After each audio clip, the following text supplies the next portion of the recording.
Isa ang phenomenal box office star na si Vice Ganda sa mga celebrities na makikiisa sa Baha sa Luneta Rally sa Linggo. Sa kanyang Instagram story, matapang na ibinandera ni Vice ang kanyang panawagan na ito na ang tamang panahon para manindigan para sa Pilipinas.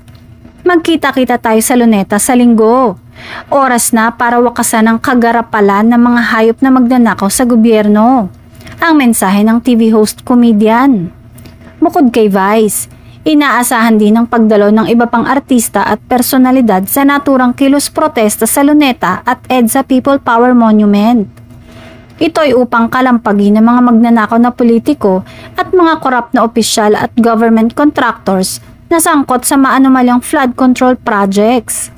Nauna rito, ilang ulit nang nagsalita si Vice tungkol sa malawakang korupsyon sa bansa at ikinumpara pa kung paano tratuhin ng lipunan ang mayayaman at mahihirap. Hindi naman mag-isa si Vice sa laban dahil inaasahan ding dadalo ang iba pang artista at personalidad sa kilos protesta sa Luneta at EDSA People Power Monument.